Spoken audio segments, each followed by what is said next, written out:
Good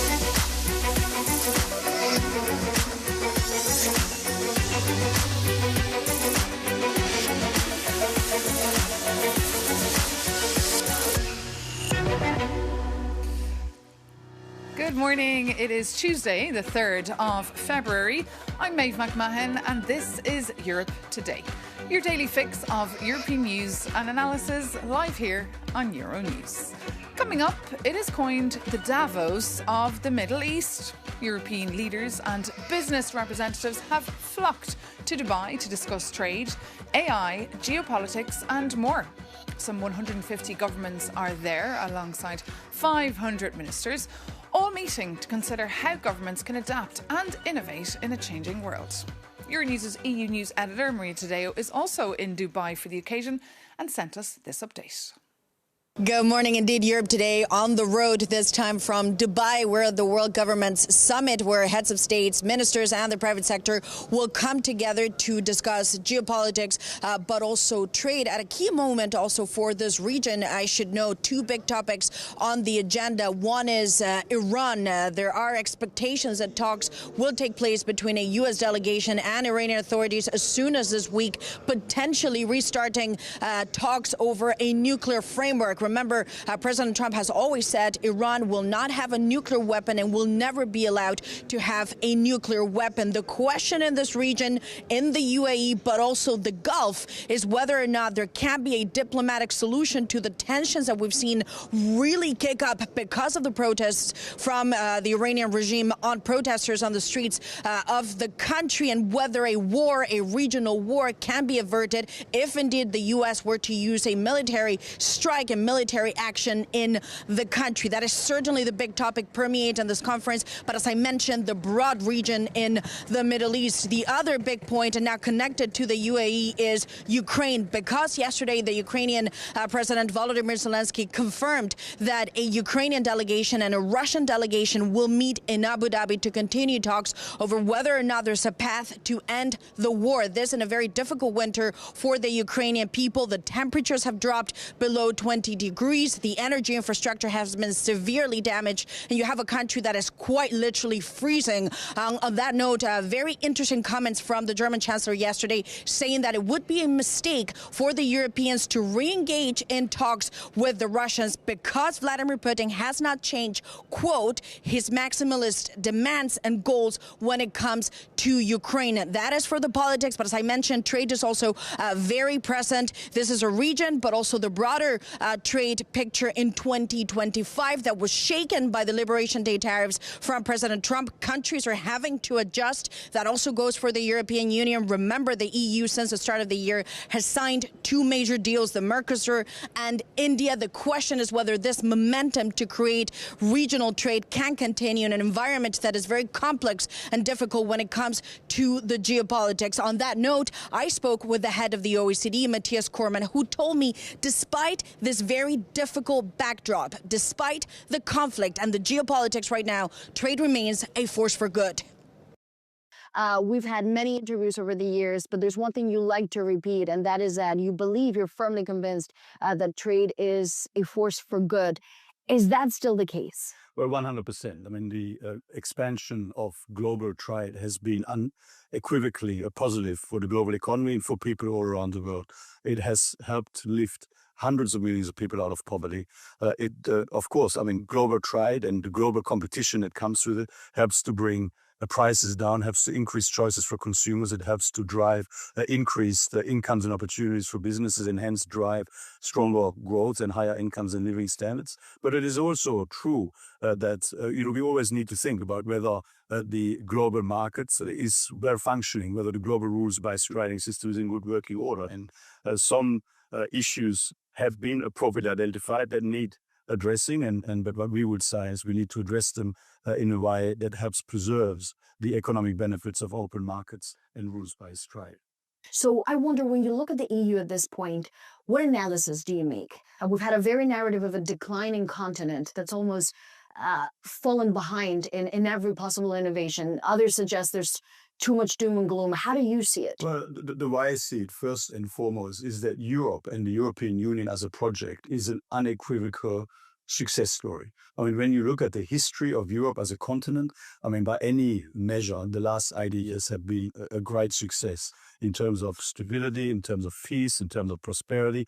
I mean, yes, of course, there are challenges. There are things that need to be improved. There are things that Europe needs to reconsider in terms of the approach moving forward. And that would be what? What do they need to do? I mean, I think the conversation that is happening in Europe around making sure that Europe remains internationally competitive, to making sure that Europe is positioned in the best possible way in the geopolitical context as it is evolving. I mean, these are all legitimate conversations, but it's always important not to forget, in thinking about what needs to be improved, not to forget everything that's been achieved. I mean, you look at when I grew up in Belgium, in the 70s and 80s, I wouldn't have been able to just travel to Poland or Hungary or Czechoslovakia as it was then.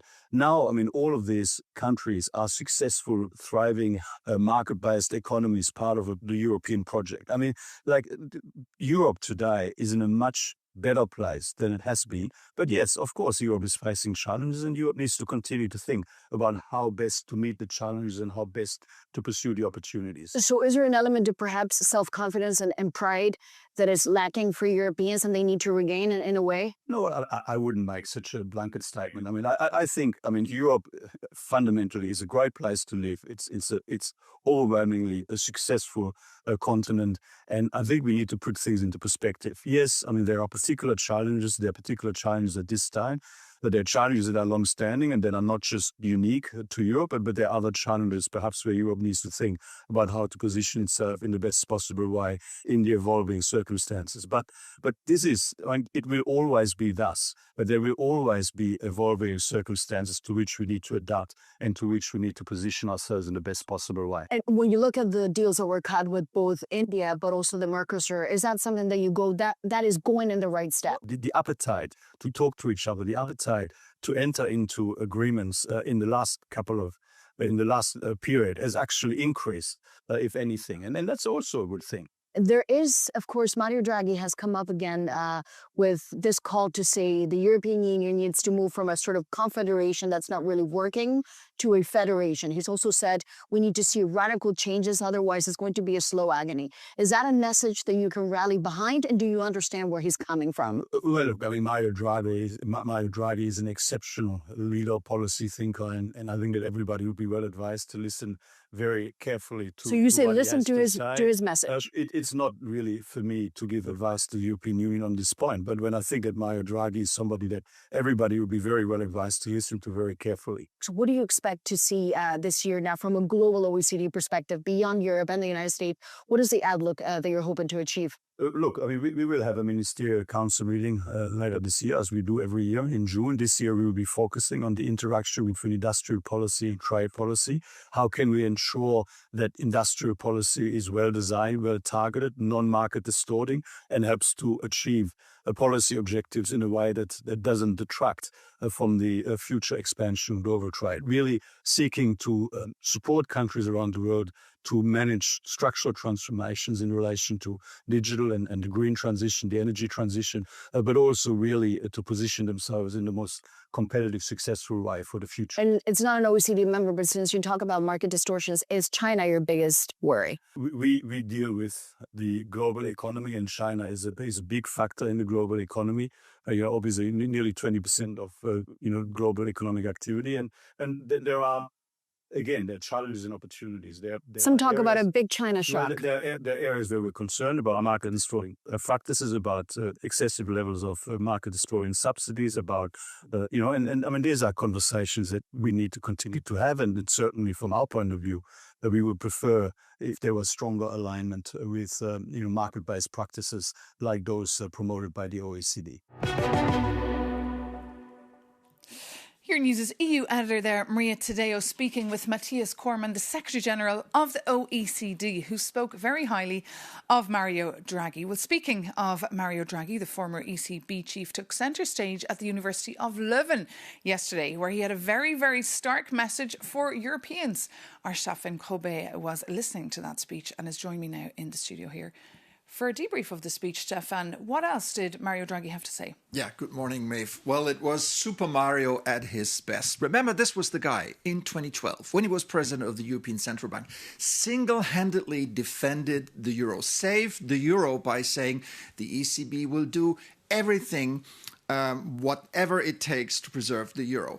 And that basically put an end to the financial crisis because the bond markets, financial markets reacted and felt relief. Then in 2024, he published the Draghi, the now famous Draghi report, 400 pages, almost 400 policy recommendations aimed at reversing the trend of a declining Europe and closing the competitive gap with China and the US. Now, yesterday in Leuven, he even went further. He made political recommendations that everybody should listen to. Take a listen right now. Europeans alone have the option to become a genuine power themselves.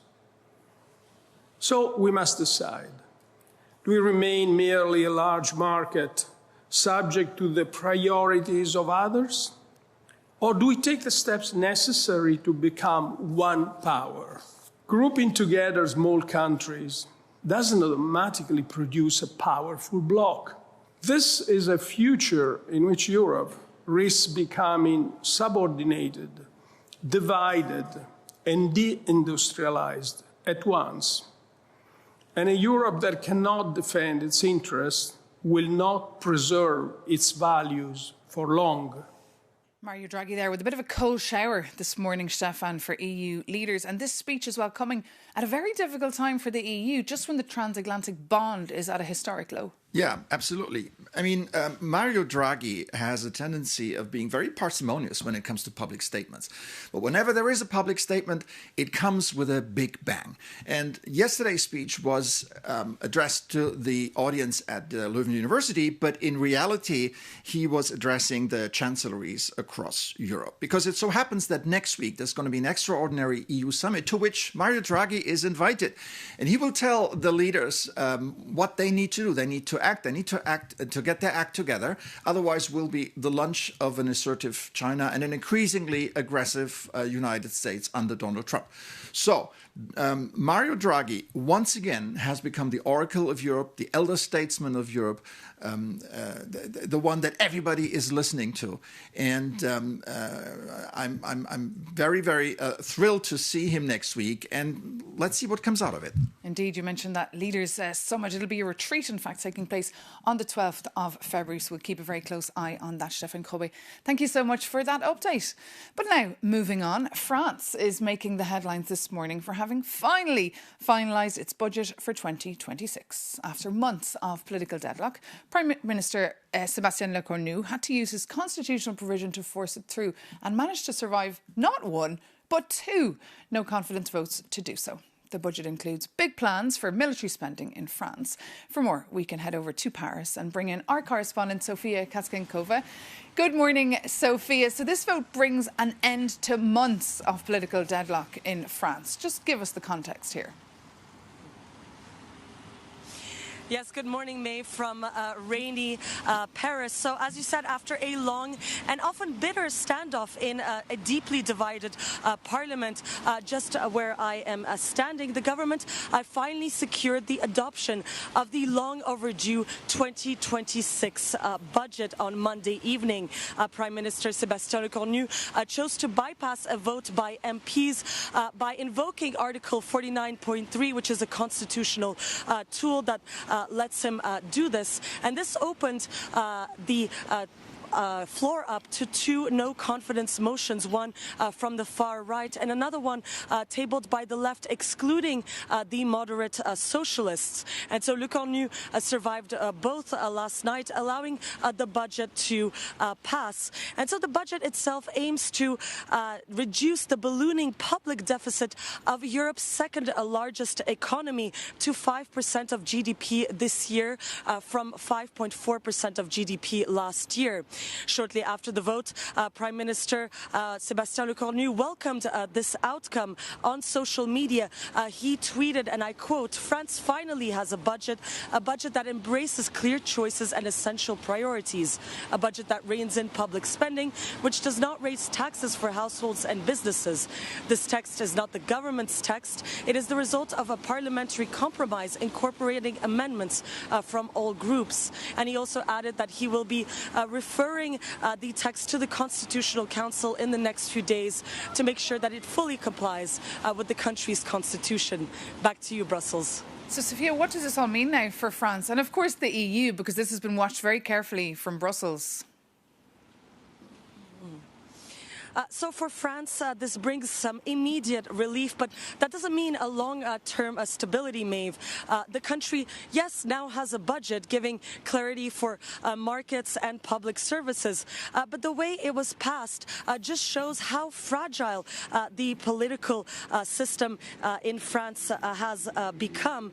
As a reminder, Lecornu is now the fourth prime minister in just 2 years for French President Emmanuel Macron, and he has survived not just 2 no-confidence votes last night, but in total 8 no-confidence votes from both the left and the far right in these past few weeks. And to stay in office this time, he had to make a lot of concessions, especially for the socialists, most notably suspending President Emmanuel Macron's unpopular pension reform plan that would have raised the retirement age from 62 to 64 years old. And as you said, for the EU, the stakes are really high. France has been under growing pressure from Brussels and credit rating agencies to control its debt. So passing this budget signals that Paris can deliver some sort of fiscal discipline, but it also raises questions about how sustainable that discipline will be as France heads towards another crucial electoral cycle, which are the presidential elections in just 1 year. Indeed, we'll be gripped to France. Sofia Kacinkova, and you'll of course be reporting it all for us here on Euronews. Thank you so much for that live update on a story that we've been, quite frankly, been watching for weeks. And here's another. The value of gold took a nosedive last week, and silver too. While prices tumbled, Europeans keep buying though, and in huge quantities, as our Jakob Yanis reports. Have you seen this shiny metal recently? After hitting a record high, gold plummeted, losing over 15% of its value. And silver went even worse, crashing over 30%. Ouch! So what caused the crash? Markets are reacting to Trump's latest nomination for the Federal Reserve, sparking fears that interest rates might stay higher for longer. But despite this crash, Europe is still hoarding gold. But why? Let's start with central banks. They buy gold to reduce reliance on the US dollar and to stabilize national economies. And they buy a lot. Take Portugal as an example. They hold almost 400 tons, which historically is a legacy of selling raw materials to Nazi Germany in exchange for gold. Then there is Poland. With Russia's war in Ukraine, they've been on a buying spree, now holding 550 tons. That is already more than the European Central Bank itself. And finally, Germany. They own over 3,000 tons, but with a big number of it sitting in New York. And with Trump back in power, German politicians are demanding, bring our gold home. And that's Europe. But what about Europeans? Gold is seen as a shield protecting your savings when the value of paper money becomes worth less over time. Do you remember when your espresso cost you €1? Good luck buying one now for this price in Brussels. But as we've seen in the recent days, it doesn't always have the Midas touch to your portfolio. So why does your reporter buy gold? Because even if its price falls down, I still have something shiny to play with, as opposed to crypto. Jakob Yanis reporting there on the value of gold and silver that investors ensured would bounce back in a slightly recover, and is in fact slightly recovering this morning. But what about you? Have you lost faith in paper money, and are you hedging your bets on gold? Drop us a line here at europetoday@euronews.com. But that does bring this edition of Europe Today to a close. Join us again tomorrow, Wednesday. We'll be joined in the studio by the Moldovan Foreign Minister. Thanks so much for your company. Take care and see you soon on Euronews.